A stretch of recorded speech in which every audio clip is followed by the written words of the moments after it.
So,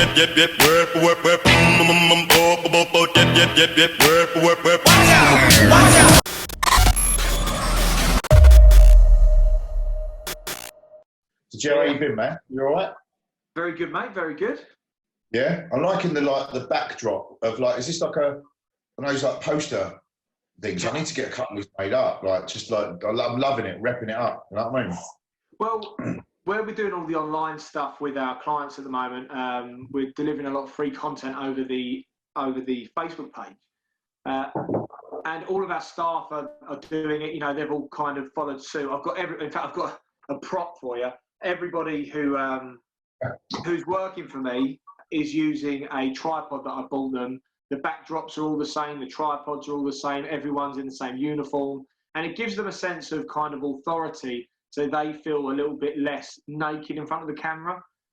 So I've got these dotted around all over the place. Got one in the conservatory, which is printed back to front, because I do all of my Facebook lives using the front camera, as do all of the team, because we need to answer any questions that come up through the Facebook lives. This one, because I use Zoom, is printed normally, and that way we can keep building the ABC brand, as it were, and still give people the idea of what's going on. Because if you're going through your news feed and I'm just sitting there on a green couch talking, you think, well, what's this guy talking? You know, you'll scroll straight past. If you see that banner, yeah, you'll probably scroll straight past anyway, but at least you'll know what I was talking about when you did. So that's the mindset. Branding's everything, isn't it, really, in that respect.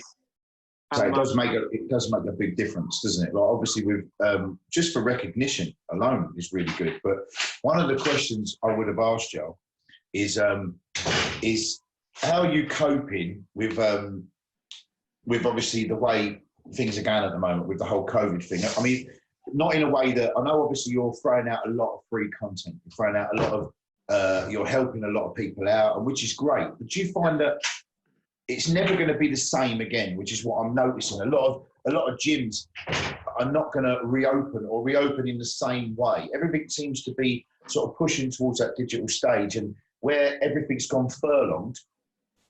Are you seeing like a shift, and how are you going to evolve to that, really? Because I've noticed a lot of businesses, they're worried about having a business to go back to. And not just their business where they've had a lot of time out, and obviously where the money has obviously dropped, but more the other people's money. That I know obviously you've had to put things on hold, but is there going to be a flavour for people to want to come back and do other things? And how are you going to evolve to that?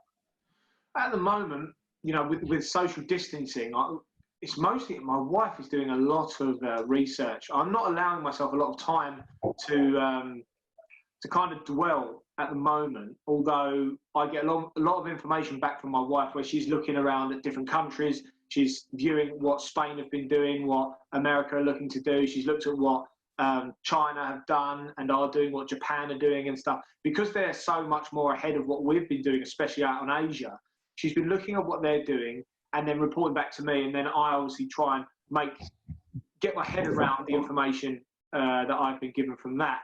So what they're doing at the moment in my field is it's more of a one-to-one option for everyone, you know. So if you've never had a personal trainer, if you're looking to use a fitness facility fairly soon, that's going to be the only way you're getting in, because you can't just open the doors up, which means your big budget gyms where it's a tenner a month, they're not going to be open for a while, because they operate on having extremely high numbers.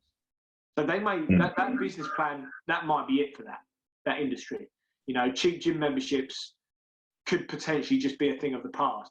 As well, things might have to be priced accordingly as well. If you think about it that way, where we're so used to having stuff so readily available, so easy to get hold of, which has all been shipped in from China, but you know, for other people that are in that kind of world, like drop shipping, things are going to have to be priced accordingly. Because the option of doing it is not going to be available anymore. And the same is for every industry, I think. Definitely with what we're doing, we are going to be having to limit people that come through our doors. You know, they've pretty much said that spin classes aren't happening in 2020. It was announced the other day. I've actually got a close work colleague and a guy that we had in was doing a lot of consulting for my team who owns a spin studio that I'm worried for, because they've pretty much been told you're not opening because it's too much of a risk. You're too close to each other. So at the moment, the view is to think, how can I operate, operate as we are? What opportunities can I give my trainers? What opportunities can I take for myself? Because realistically, if I was to do what I did with my trainers, and given the kind of laws that I've got to be governed by, my current business model will not work. So, we are adapting to what we have in front of us right now. The big thing that we will be doing, obviously we'll be working remotely. The free stuff will then, obviously, when we are back open, that will be an option to have, but not for free anymore, because using a gym is now an option. But most importantly, having a way where we can train quite a number of people, not for breaking the bank and still abiding by the rules, is going to be the new challenge. And I do have a way of doing it. I have a way of doing it. Do you think that maybe the days of having one large gym are sort of coming to an end, and rather having smaller, remote areas where people can sort of train? Like, you might have a specific sort of remote room for people who want to do spin, or a remote room for people who want to do aerobics, or a remote room for people who want to do sort of weights. Do you reckon segregating it and having several different areas might be the way forwards now? Because I've noticed that a lot of people are responding to the different content that you put out. You notice that the aerobic style content is really popular. Then you've got the ones that people have got a few little kettlebells at home. They seem to be like flourishing as well, but the different niches are all of a sudden sort of blooming. And that evolution, the first people to change, they're the ones who are going to sort of benefit from it. Do you think that maybe having smaller remote areas rather than one large sort of overhead might be sort of like the way forward? There's a few chain of thoughts for that. I mean, one of the options that we are looking at doing is, for people that aren't familiar with my facility upstairs, we have a big functional area upstairs. Which the playground, I call it. Yeah, it is an adults playground, and it is a big open space, a big bit of astroturf with some matted area with a big rig, and it's perfect for social distancing, as it were, because we can segregate people in quite nice 2x2 metre boxes that we could then do the likes of. We could still do spin. We're probably one of the only places in the area where we could still do spin using that area. We could still do pretty much any class and probably hold up to about 40 people in that class and still be socially distant, and still abide by the laws. You then need to think, we've got fans blowing, we've got doors open, we've got ways for this to still travel and be propelled with a very, very, very high heart rate, which makes you breathe more intensely and more faster. You would exhale and spread a lot more, as horrible as it sounds, saliva and stuff, because of as you're exhaling. And even though we wouldn't be breaking the law and we've solved the problem, we would still be contributing to the COVID-19 issue. And I don't, even though we could do that, we wouldn't be breaking the law. And from a business standpoint, that makes perfect sense. Morally wise, it doesn't make any sense. That's still going to cause a problem. And even though that is going to answer everyone's prayers, it's going to cause more trouble, and it's not going to be something we can actually do. So I think actually having barriers, walls, or having a form of enclosure, as you say, is probably going to be the only way this is going to work. So yeah. We could be living through an era where temporarily that's it for gyms. And you know what? If I'm living through that era and I've got two of them and I've got to close both my facilities, if it means it's going to save lives, but I go skint, then so be it. So be it. It's hard though, isn't it? I mean, because evolution of when you're used to see these gyms generate a large income. So obviously and all of a sudden that just stops. It just stops. And then I know everyone's like, everyone's on furlong and they're all getting grants. But what people don't understand is that that's all got to be paid back. And in order to get it paid back, you've got to generate revenue, which is hard. you know. But you are a very resourceful guy. That's one thing I will say about you. And you're like me. You're never short of a few ideas. I know that, and I know your mind's always ticking. You're always going.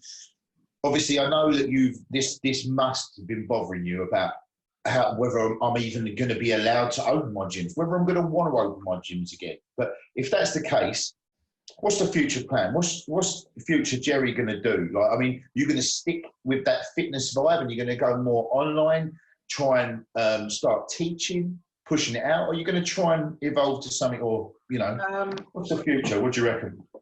Now, the fitness facility for me, the big allure of the fitness facility, and I've always loved helping people, but is to have that personal touch, that one-to-one kind of feeling. And I don't personal train at all anymore. I don't personal train at all anymore. I get to just walk around and make sure everyone's okay. I get to talk to people on a one-to-one level. And more importantly, I get to make sure that everyone I encounter, I learn from. And that's what I love about the gym. If I can't see myself being an online coach. I wouldn't be, you know, I do help people in a group setting online at the moment, okay, because people have asked for my help, and it's something that I wanted to work with, so my team can work on that in the long run. However, if something doesn't keep me up at night because of excitement, if something doesn't absolutely grip me and shake me, which that doesn't, then I won't do it. So I won't become an online coach at all. I might work with my team to do that from a team setting. But I think if I was out of the gym business, I would probably look at probably a different sector. I'm enjoying interviewing at the moment. I'm enjoying the podcast. I am fortunate enough that I made some wise decisions in my early business career, and I have some property that keep me afloat should I go bust. But I think rather than trying to come up with a business that stays in the current kind of field that I'm in and be unhappy, I think I'd probably rather sit back for a bit. Maybe I'd even stack shelves while I thought about it and just reevaluate what problems I can solve and wait for the dust to settle. But yeah, as for becoming an online personal trainer, it's not for me. No. Doesn't suit you. So some people like the one-to-one approach more. You appreciate that a bit more. I think I do. And I think that the allure of a gym, like I said to you before, I struggle at home to do it on my own. The reason I come to the gym is because I want to have that camaraderie with other people while I'm lifting. You want to have that, you know, like I enjoy it. I enjoy going in the morning and having a bit of a laugh. It's escapism to me. I don't get that here. I just can't get into that, you know.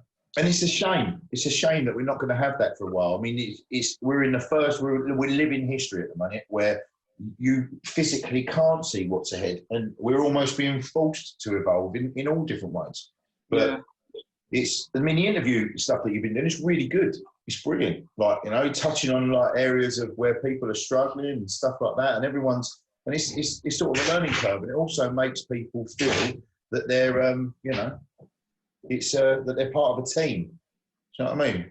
This is the beauty of working from home, by the way. This is when your daughter comes in, like, and starts playing on the computer while you're like, Imogen. Used to it. I'm doing maths.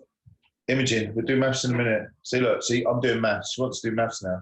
That's it. This is the fun of being at home when you're trying to do interviews and everything else when you're furlonged and the kids are all at home. How are you getting on with that? How are you coping with the kids and everything else? My wife is amazing. To be honest, you know, I've booked the rest of the afternoon off after I've got a seminar an online seminar to watch, and then after that, you know, I'm dipping in and out of day trading as well at the moment because it's something I've done. I've done closed hours trading, where you do overnight trades and you look at what you do what happened during the day, and then you make assessments on that of what you think is going to happen using the information you've been given. And, you know, you do have the upper hand from that when you do the closed hours trading, because I think it works about 80% in your favour. Yeah, sometimes, you know, you don't get a reward from that, but you look at that as an expenditure. But you can make, you know, half decent rewards from that. But whereas lately the markets are so volatile, there's also a few ways of dealing with that. You know, I've got a mentor for that I work with, and that's also helped, you know, deliver a little bit of income during these turbulent times as well. And I think probably, going back to what you were saying earlier, I'll probably explore doing that a lot more over being a one-to-one personal trainer and stuff. I think going back to what you said there with that, I probably work on being more of a coach than a personal trainer. You know, I don't really PT, as it were, in that group I was talking to you about. I more coach people, and that I prefer that, getting into the ins and outs of it, but not so much with the actual the one-to-one training. And with the way family is here and the way that my wife's been with my kids, going back to that question you asked, they've given me so much flexibility and so much space. I am truly blessed. You know, we're not quite like you. We've only got the 2 kids here, whereas you've got quite a few. In my house, it's a nutcase, a madhouse, you know, with all the kids and all that. But amazing at the same time, mate. Like, amazing at the same time. And, you know, I do really feel for people that haven't got anyone around them at the moment. I really feel for people that are by themselves. Yeah, that's a struggle. I mean, I've seen the videos. Obviously, your wife puts up as well, and her training and her doing the maths and stuff with the kids. And I know she's very, very active, obviously, in what you do. It's a good team. And you've even got like your Instagram page, obviously, your goal couple stuff and everything else you do. And that's amazing to have someone that has the same vision and obviously propels you, because a lot of people don't have that. A lot of people, they just say, oh, you're going to have to go and do this, you're going to have to do that. So have someone that backs you. That's got to be good. It's got to be a good feeling to know that no matter what you do, she's got your back. And that's nice. God, yeah, and I've got hers. I think when it comes to me and Jem, you know, Jem has always been 100% family. And not to say that I'm not, but I'm very, very motivated business-wise. And that's the only place where we differ.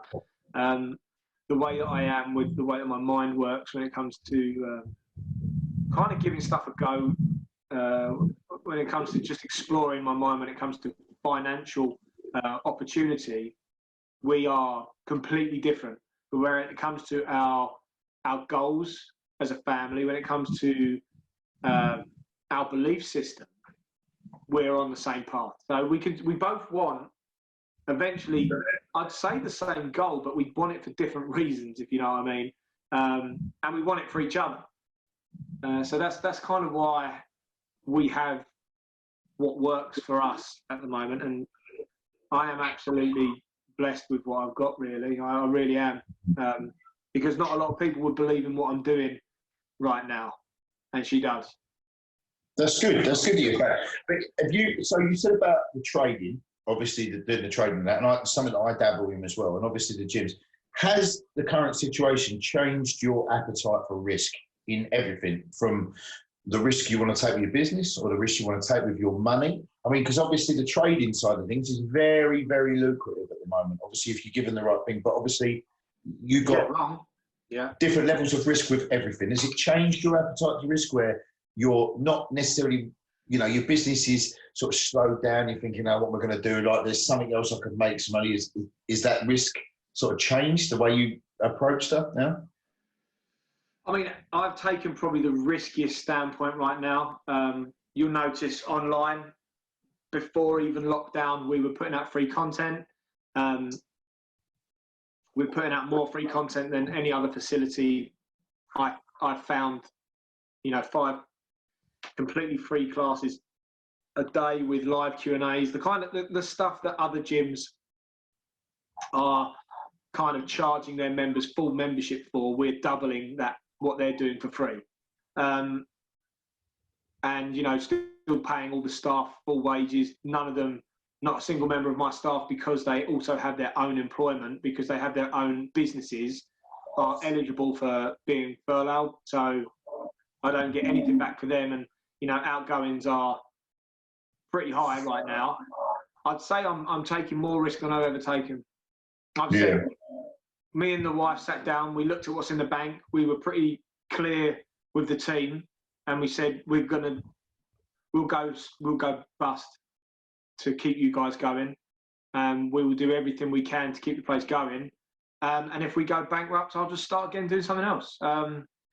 What I will say, and what I do know, is that if we went bust right now, if we went bust this year because we weren't allowed to open, the only thing that did it was the fact that we stuck to our guns, we supported our team, and we went bust doing the right thing.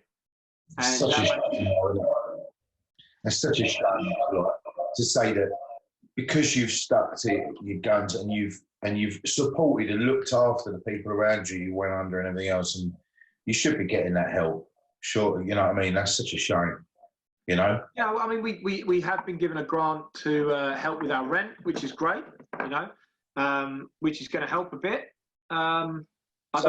You've seen our facility though, and it's expensive. Yeah. You know, No, our I've seen both your facilities. Sorry? I've seen both your facilities, obviously, and they're both right. But with mortgages, I know obviously the government pushed that you could have a 3-month break. Is that not the same with rents? Have they not offered any sort of on business rates, obviously for rents? Because I know the people who obviously charge you the rent, that's their business. Now, has there been no leeway or no help on that? So you're still expecting I can put a pause on it, but I've just got to pay it back. So it's not a case of, yeah. So would I want to be opening up my doors with an even deeper level of debt and then having to claw that back over a longer period of time? Or would I rather just eat into the pot and then at the end, when there's no money left, press stop, give back the keys? You're not allowed to come after me, so cool, we're done. You know? Yeah. I'd rather do that. If I had to fold, I'd be folding a limited company anyway. You know, I've even been quite clear with my landlord, if this goes past 6 months, then, you know, we're in a bit of trouble. And they've even turned around to me, between you and me and everyone listening, we've got some very big companies that work next door and to others. So like, you know, we've got Sally's Hair and Beauty, we've got Crown Paints, and we've got Tool Station. So these are no small like Mickey Mouse units. They're quite big, and they're probably one of the most expensive bunch in our whole road, which is one of the best locations in Leigh-on-Sea. Yeah, it's brilliant. And one of those big companies has already stopped paying their rent. Oh, really? Yeah. I reckon I can guess which one that is. out of the ones that you said. Yeah, definitely. I reckon you'd be surprised. I'll tell you when we come off. You'll be surprised. Yeah. Do you think though, also on the other scale of that, being a man who owns property, being a businessman, there's another spectrum to this. Obviously, there's where you're saying that, you know, you've got these big units in the road. There are other ones going to become available. A lot of businesses, I've noticed a lot going down. And I mean, and rents and business rates and properties, they're plummeting at the moment. There's going to be a lot of obviously opportunity for if you want to do that. I mean, but that's a pretty like risky sort of stature, which is why I said to you about risk is that obviously let's just say 2 of the big units that you really want at the moment, they become available and you think, oh, I could sort of spread that out but make slightly smaller gyms but have more of them. You know, would that be an option if it looks feasible financially? Or would you still just stick with the 2 that you've got? Yeah, I'd probably stay put. The truth is, with more premises, you get more problems. You have to staff those. Everyone will want it like the one facility I can control. Okay, so my flagship ABC, you know, at the moment I can have people walking around the loop, constantly cleaning. I've got a member of staff on site every day pretty much that can do maintenance work, which is unlike any other facility pretty much in the UK. We've got everything nailed down. Now, trying to do that across multiple sites, also you'd be incurring a lot more standing charges for a lot of other things as well. Trying to get the planning over multiple sites for leisure use would be nigh on impossible. It would be a nightmare. Even though that could be an opportunity, there is another option that I probably would take, but I'll probably keep my cards a bit close to my chest with that one. The one thing I would say, if you wanted to make a lot of money right now and you had the capability, is, like say, if you had a unit that was empty, bust it up as small as possible. If you've got a bit of land that you are allowed to put anything on, yeah, get yourself containers. There's got to be a lot of people that need to store a lot of stuff. Well, this is it. Yeah, that's it. Especially if, because I dread to think the size of the containers you'd need for all your gym equipment. I wouldn't be taking that to the scrapyard, so I'd need no, to put that yeah. Hundreds of thousands of pounds worth of kit in there. I remember speaking to you as you was filling it a couple of years ago, obviously, when you were doing it, and as you were going forward, I remember talking to Russell. You know what I mean? You drove all around the country looking for that kit. Picking it up, getting the best kit for the best prices. Yeah. You've got to do that. A lot of people ain't willing to do that. They want to go, like, to drive halfway across the country. I mean, you went to Wales, Newcastle, you went all over the place, if I remember rightly, with a trailer, to go and pick it up to get the best possible price, and you've done it. I mean, fair play to you. It's not light kit. You know what I mean? There's some big stuff. Nearly killed crossover machine. Nearly killed Russ. Yeah, nearly killed a colleague of mine. It nearly fell on him because we had two guys that had their gym had gone bust, unfortunately for them, but fortunately for us because we managed to get their reconditioned kit, which was only about a year old, and they weren't really up to the challenge. I thought I was going to have a bunch of big burly men there around to help us hoist it all on, as I did request, and this young skinny lad was waiting for me with his 70-year-old dad, and then we had to try and get all this kit on, and I just sat there thinking, like, this is not going to happen. And there was this one point where we had this big, like, cage with weights in. If people know what a cable crossover looks like, it's a cable crossover that has other bits of kit around it, like a lat pull down on one side and a seated row, and it's got like a cage which is heavy by itself in the middle of it, which houses all the weight plates. Now, we had a pump truck and all that, and I thought, we'll just put all that on, and they'll steady it as we winch the pump truck up. And that was working fine until the old boy at the back just kind of wandered off. And I just remember this thing kind of slowly coming over onto Russ, and this thing must have weighed about nearly 400 kilos. And I remember just running over, sprinting, and just getting under this thing and pushing it up while this bloke had literally just wandered off and sat down because he was knackered. Oh, so yeah, scary times. A lot of fun, but scary times. If you could go back to when you first started, to when you first, I remember the old SAS gym that was down near the Grand Estate. I remember that. If you could go back to older Jerry, right back then, sit him down, just with a cup of tea, and say, right, listen, I need to have a chat to you about what you need to do in the future, what would you tell him? Move. Move as in, like, get out of Southend, or like move as in, like, no, go somewhere else? For the first couple of years there, I would have just probably said to myself, build relationships with your clients quicker, listen to people, and definitely, try and give more of an incentive to be on a longer term contract. I loved my time in Southend. The only thing that I would have said is move to a more expensive unit, because we did have to move from that facility. So we were right on a main road, and our unit got developed. So we had to. Sorry. Yeah, it's all flats now. So that got developed. We kicked up a bit of a fuss and a song and a dance, and we did okay out of that because, lucky for me, I'd sorted my buckles and braces and belts, so I made sure that we had a watertight contract. So we managed to get a payment out of that to move, which meant that we could invest in other areas. But instead of staying in Southend at that point and just taking a unit that was available, I wish I'd looked a little bit further afield, maybe in the Progress Road area, or moving out to Eastwood a bit, and just had the kind of the courage, should I say, to take on a higher level of rent. So I probably would have given myself that advice, that pay a bit more, look for a more quality unit, and also build a relationship that warrants people signing up for a commitment as opposed to just expecting them to. Yeah.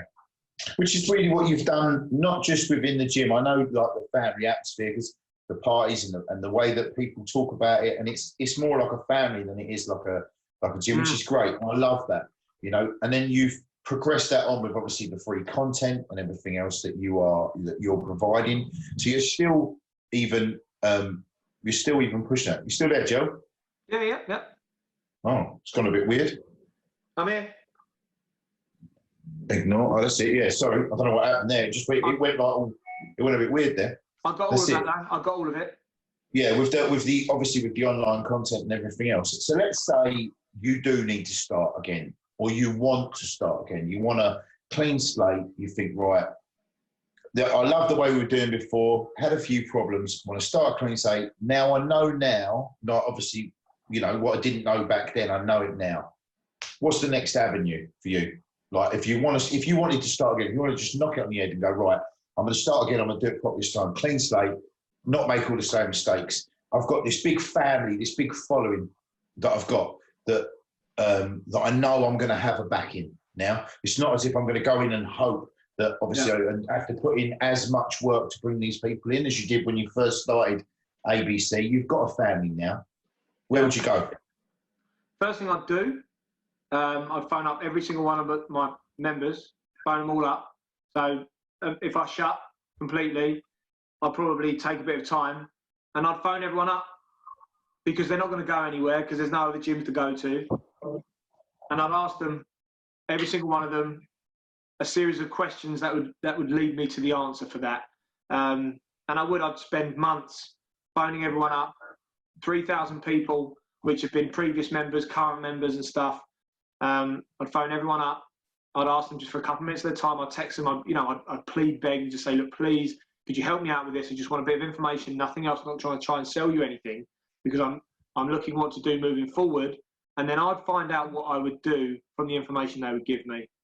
Because when I've got that level and that number of people, I probably wouldn't phone everyone up. I'd probably phone the people that I want and the demographics that I'm after, the personalities that I'm after, the avatars, as it were.